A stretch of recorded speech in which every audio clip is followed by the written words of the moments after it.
Bismillahirrahmanirrahim. Assalamualaikum warahmatullahi wabarakatuh.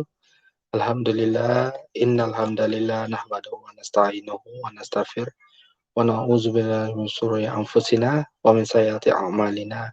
May yahdihillahu fala mudilla lahu wa may yudlil fala hadiya lahu. Asyhadu an la ilaha illallah wa la syarika lah wa asyhadu anna Muhammadan abduhu wa rasuluhu. Qala Allah Ta'ala fil kitabil karim, a'udzubillahi minasyaitonir rajim, bismillahirrahmanirrahim. Zaharal fasadu fil barri wal bahri bima kasabat aydin nas liyuz liyuziqahum ba'dallazi amilu la'allahum yarji'un. Shadaqallahul azim. Allahumma shalli ala Muhammad wa ala ali sayyidina Muhammad. Wa qala aidan wa qala Allah Ta'ala fil kitabil karim, a'udzubillahi minasyaitonir rajim, kuntum khaira ummatin ukhrijat linnas ta'muruna bil ma'ruf wa tanhauna 'anil munkar. Wa qala Rasulullah sallallahu alaihi wasallam, summa takunu khilafatan ala minhajin nubuwah. Summa sakata. Hadisun sahihun. Alhamdulillah, segala puji bagi Allah Subhanahu wa taala, Tuhan semesta alam, Tuhan yang menciptakan kita semuanya, Tuhan yang menghidupkan dan mematikan, yang Maha Pemberi nikmat dan karunia, yang memberi petunjuk lewat jalan kebenaran melalui Rasulullah SAW. Semoga salawat dan salam selalu tercurah kepada Nabi Muhammad SAW, kekasih kita, kecintaan kita. Kita bersyukur kepada Allah Subhanahu wa taala atas karunia yang Allah berikan kepada kita. Allah sangat menyayangi kita. Allah yang menciptakan kita semua, dan semoga kita hidup di dunia ini hanya beribadah kepada Allah, baik itu ibadah mahdo maupun gairu mahdo. Semoga setiap ibadah yang kita lakukan selalu untuk mendapatkan ridhonya. Apabila Allah Subhanahu wa taala telah ridho kepada kita, insya Allah apapun yang kita inginkan akan diberikan oleh Allah Subhanahu wa taala. Amin ya rabbal alamin. Kami berharap kita semua bisa mendapatkan kecintaan daripada Allah Subhanahu wa taala, sehingga kita dimudahkan urusannya baik itu di dunia dan di akhirat. Dijaga keluarga kita dari segala mara bahaya, dan semoga keturunan kita mampu untuk meneruskan risalah Islam, memimpin peradaban Islam untuk menyebarkan Islam ke seluruh dunia. Salam dan salawat kita curahkan kepada Nabi Muhammad SAW. Semoga kita tergolong orang-orang yang dicintai oleh Rasulullah SAW. Rasulullah telah meninggal, dan beliau SAW sangat berharap kita yang berjuang di akhir zaman ini akan melindungi kaum muslimin. Semoga kita termasuk orang-orang yang tetap istiqomah dalam memegang bara api ini, yaitu memperjuangkan dakwah Islam. Saudaraku yang dimuliakan oleh Allah Subhanahu wa taala, insya Allah besok adalah hari Jumat terakhir pada tahun Masehi. Jadi tidak ada salahnya kita bermuhasabah, melakukan perhitungan atau evaluasi baik terhadap diri kita maupun umat ini. Sebab muhasabah merupakan perintah dari Allah Subhanahu wa taala. Allah Subhanahu wa taala, Tuhan kita berfirman, A'udzubillahi minasyaitonirrajim. Ya ayyuhallazina amanu taqullaha wal tanzur nafsum ma qaddamat lighadin wattaqullaha innallaha khabirum bima ta'malun. Hai orang-orang yang beriman, bertakwalah kalian kepada Allah, dan hendaklah setiap diri memperhatikan apa yang telah diperbuat untuk hari esok atau akhirat. Bertakwalah kalian kepada Allah, sungguh Allah Maha tahu atas apa yang kalian kerjakan. Quran surat Al-Hasr ayatnya yang ke-18. Saudaraku yang dimuliakan oleh Allah Subhanahu wa taala, muhasabah diri itu sangat penting. Ibaratnya adalah evaluasi diri. Untuk apa? Untuk kita melihat kembali apakah ada dosa-dosa yang kita lakukan, agar apa? Agar kita bertobat, dan untuk meningkatkan kemampuan kita dalam menjalankan perintah Allah Subhanahu wa taala. Dengan muhasabah diri, kita bisa mengetahui apa yang perlu kita tinggalkan dan apa yang perlu kita tingkatkan. Semoga dengan semakin kita memperbaiki diri, dakwah kita itu akan semakin diterima di tengah-tengah masyarakat. Bila diri kita banyak salah, segera memohon ampun kepadanya, serta bersungguh-sungguh dalam ketaatan sebagai persiapan menuju kehidupan terbaik di akhirat kelak. Nabi SAW bersabda, Al-kayyisu man dana nafsahu wa amila lima ba'dal maut wal ajizu man atba'a nafsah hawaha wa tamanna 'ala Allahi azza wa jalla. Orang yang cerdas ialah orang yang selalu mengevaluasi dirinya serta beramal untuk kehidupan sesudah kematian. Orang yang lemah atau bodoh ialah orang yang selalu mengikuti hawa nafsunya serta berangan-angan kepada Allah Subhanahu wa taala. Hadis riwayat At-Tirmizi. Jadi saudaraku sekalian, bahkan sahabat Nabi sallallahu alaihi wasallam pernah mengatakan, beliau adalah Umar bin Al-Khattab radhiyallahu anhu.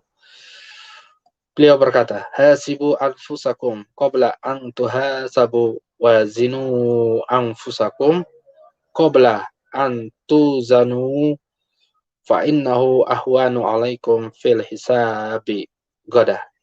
Hisablah diri kalian sebelum kalian dihisab. Timbanglah amal kalian sebelum ditimbang. Hal itu akan lebih memudahkan hisab kalian kelak di akhirat. Itu dalam kitab Hilya Al-Awliyah. Di situ dicatat apa yang disampaikan oleh sahabat Umar bin Khattab. Jadi sebelum kita menghadapi pengadilan akhirat, akan lebih gampang kalau kita menghisap dulu segala amal perbuatan telah kita lakukan, dan kalaupun ada yang salah, segera kita bertobat. Itu tanda-tanda orang yang cerdas, tanda-tanda orang yang berakal. Ulama Sufyan bin Uyainah pernah berkata, ya, bukanlah orang yang berakal itu orang yang mampu membenarkan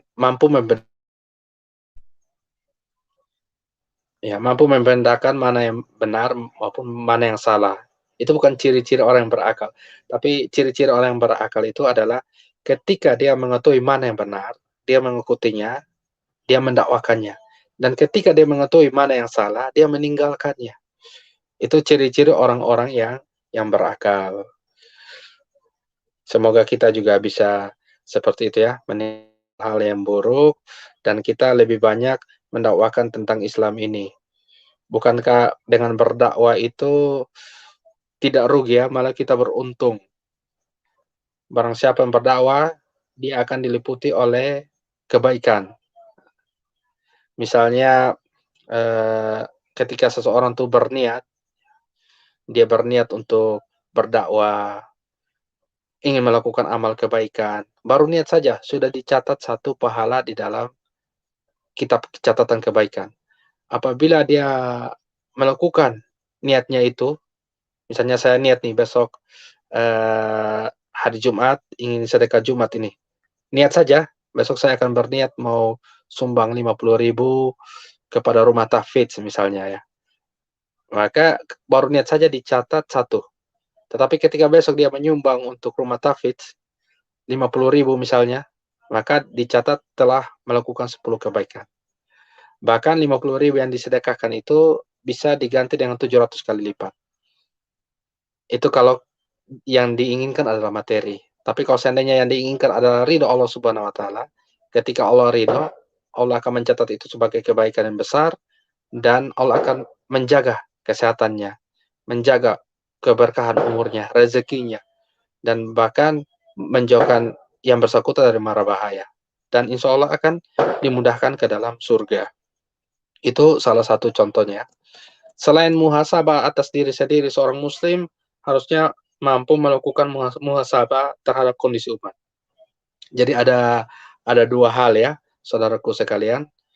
Bukan saja dalam Islam itu tidak diajarkan kita hanya cinta kepada diri sendiri, tetapi Islam itu mengajarkan bahwa kita tuh harus peduli terhadap kondisi saudara-saudara kita yang lain, terhadap umat ini.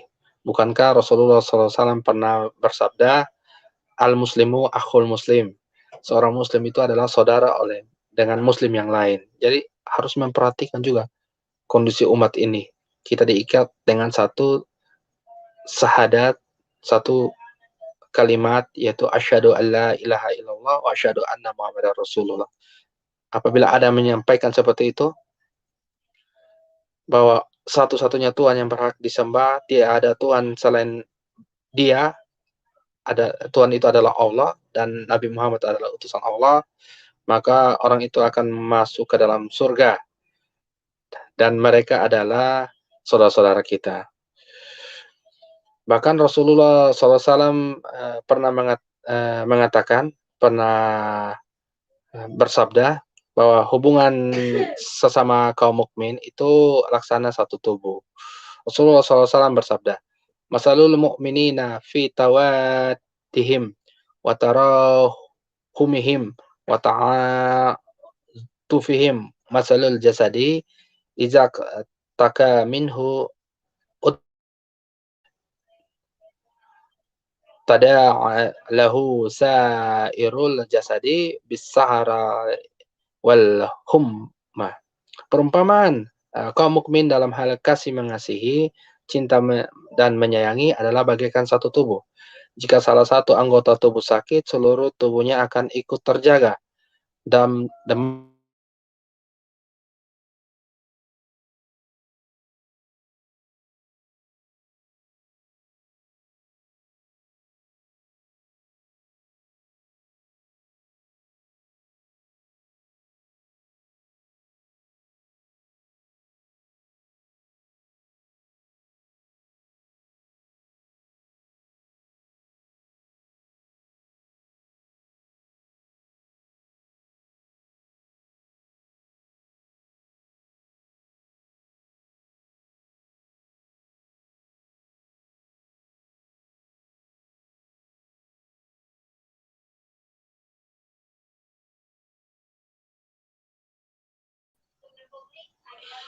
Rasulullah SAW bersabda, perumpamaan kaum mukmin dalam hal saling mengasihi, mencintai, dan menyayangi adalah bagaikan satu tubuh.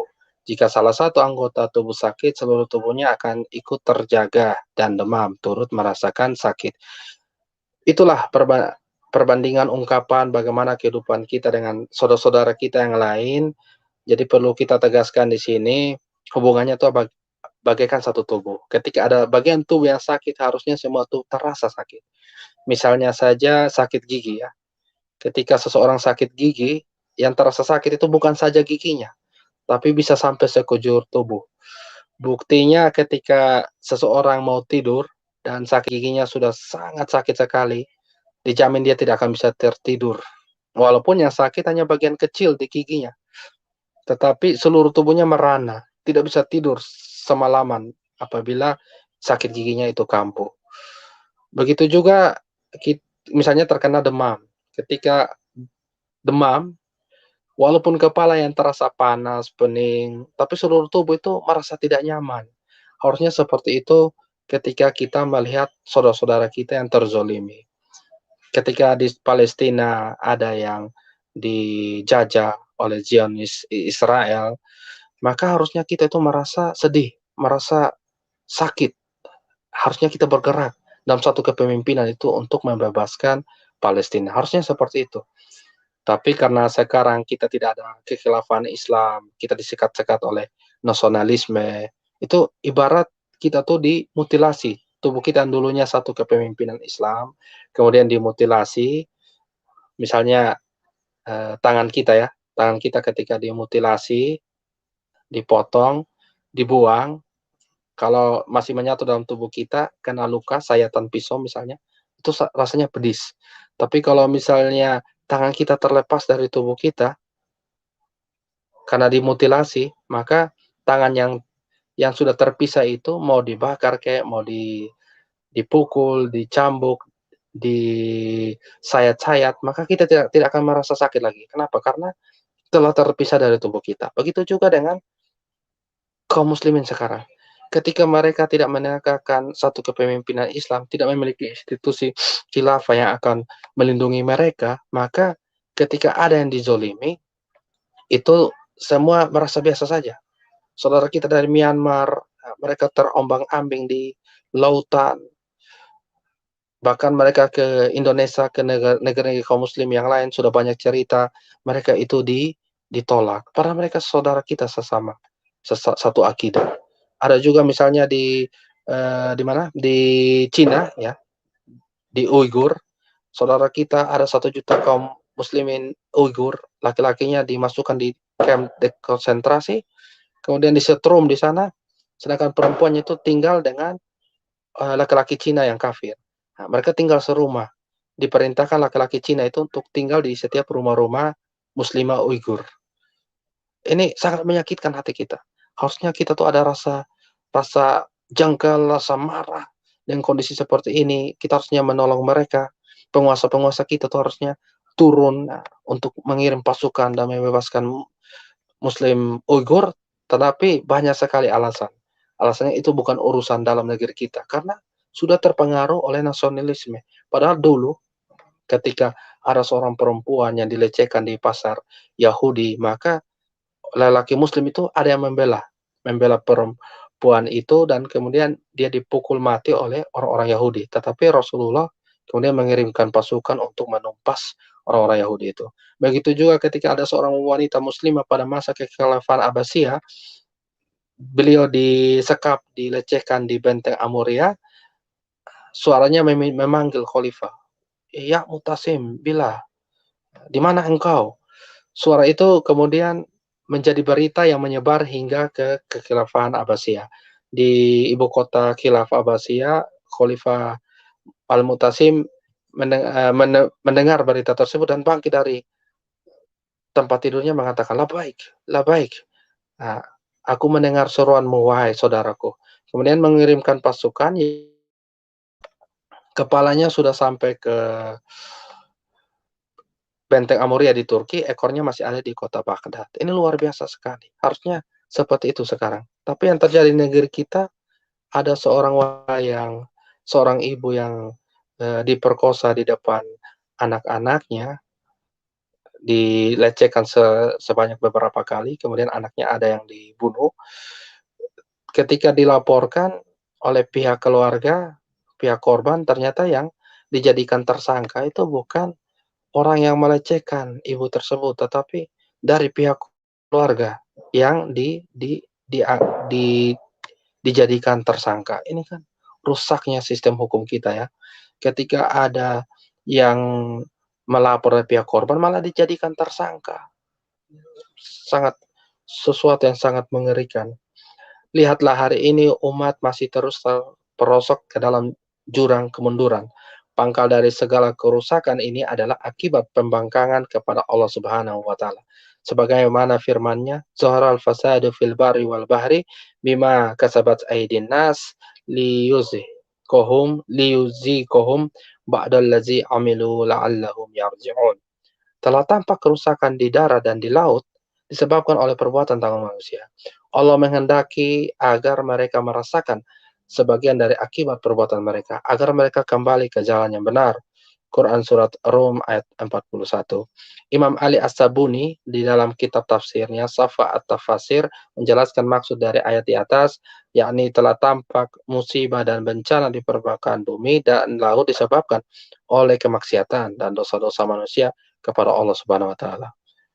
Banyak sekali dosa manusia itu. Menolak hukum Allah, mengkriminalisasi hukum Allah, dan mempersekusi para pengemban dakwah misalnya. Atau misalnya menjamurnya riba, pergaulan bebas, dan berbagai hal yang lain. Itu juga bisa menimbulkan kemarahan, kemurkaan daripada Allah Subhanahu wa taala. Apalagi memberikan ucapan selamat atas kelahiran Tuhan yang lain, yang secara logika tidak bisa diterima dengan akal sehat kita. Ini kan sebagai muslim ya, sebagai muslim memberikan ucapan selamat atas kelahiran Tuhan, itu bisa membuat murka Allah Subhanahu wa taala. Langit itu bisa pecah karena langit kan mentauhidkan Allah. Kemudian mendengarkan ada ucapan-ucapan yang menduakan Allah, itu langit bisa hancur lebur karena takut dengan kemurkaan Allah Subhanahu wa taala. Banyak orang yang mengaku bertakwa, saudaraku sekalian, tapi pada saat yang sama menolak tegas hukum-hukum Allah. Syariat Islam dianggap sebagai ancaman dan menimbulkan ketidakstabilan. Orang yang bersemangat menjalankan syariat Islam dicap sebagai radikal, ekstremis, bahkan fundamentalis. Ulama yang tidak sejalan dengan kemauannya dikriminalisasi. Kita lihat misalnya ulama seperti Habib Rizik Syihab dan sejumlah ulama lainnya dihukum karena dianggap melanggar undang-undang karantina kesehatan. Padahal pada saat yang sama, sejumlah pihak tidak mendapatkan sanksi apa-apa. Nyata, di depan mata kita, kita kaum muslimin itu dipaksa menjadi moderat dengan program moderasi beragama. Padahal ketahuilah, inti dari moderasi beragama adalah semangat untuk menyembelih ajaran Islam, membuang ajaran Islam dari pemahaman umat ini. Dengan dalih moderasi beragama, disusunlah aturan liberal sesuai dengan arahan Barat. Sedikit demi sedikit hukum-hukum Islam yang bertentangan dengan prinsip sekularisme, pluralisme, liberalisme, dan demokrasi ditiadakan. Seks bebas dan LGBT mulai diberikan jalan melalui berbagai aturan. Nah, kemaksiatan itu dilindungi oleh aturan-aturan yang tercipta dalam sistem demokrasi. Umat Islam terus dicocoki dengan monsterisasi terhadap ajaran khilafah dan jihad. Seolah ajaran inilah yang di berbagai negara. Padahal beragam perang dan konflik yang terjadi sengaja dipicu oleh negara-negara penjajah seperti Amerika Serikat, Inggris, dan Rusia, bukan karena Islam. Bahkan kita melihat Irak itu hancur lebur kan bukan karena khilafah. Suriah hancur lebur bukan karena khilafah. Di Irak misalnya, Irak itu hancur lebur karena mengapa? Karena ada informasi yang sengaja direkayasa bahwa di Irak itu menyimpan senjata pemusnah massal. Dan juga disembunyikan apa pada saat itu dikatakan disembunyikan Osama bin Laden. Ternyata kedua informasi itu hanya hoax semata. Tetapi yang terjadi apa? Di Irak itu hancur lebur. Ada sekitar 1 juta orang Muslim di Irak itu tewas karena dibombardir oleh Amerika. Amerika membombardir rumah sakit, kantor Palang Merah, menghancurkan menghancurkan apa? Menghancurkan PAM yang untuk airnya, listriknya juga padam. Di Irak itu bahkan kamera satelit yang ada itu melihat di seluruh dunia itu ketika malam itu terang, kecuali negara Irak karena sudah dibombardir oleh Amerika yang merupakan pelindung daripada demokrasi itu. Sadarlah saudaraku bahwa kondisi kita hari ini sedang terpuruk. Satu-satunya solusi yang benar dan yang terbaik adalah menerapkan syariat Islam dengan kafah totalitas. Telah terbukti secara nyata dan meyakinkan sekularisme dan kapitalisme dengan oligarkinya telah merusak umat dan negeri ini. Janganlah kita mengulangi kesalahan yang sama dengan tetap mempercayai sistem kehidupan selain Islam. Mari kembali kepada Islam. Imam Malik radhiyallahu an pernah berpesan, lan yufliha lan yusliha akhira hazihil ummati illa ma aslaha awwalaha. Tidak akan pernah bisa memperbaiki kondisi generasi umat saat ini kecuali dengan apa yang telah terbukti mampu memperbaiki kondisi generasi awal. Apa itu? Islam kafah yang tegak dalam naungan khilafah alamin haji nubuwah. Semoga kita semua mampu mengamalkannya, kita mengembalikan era kekhilafan Islam sehingga pada saat itu Islam bisa berjaya dan kita mendapatkan ridho dari Allah Subhanahu wa taala. Wassalamualaikum warahmatullahi wabarakatuh.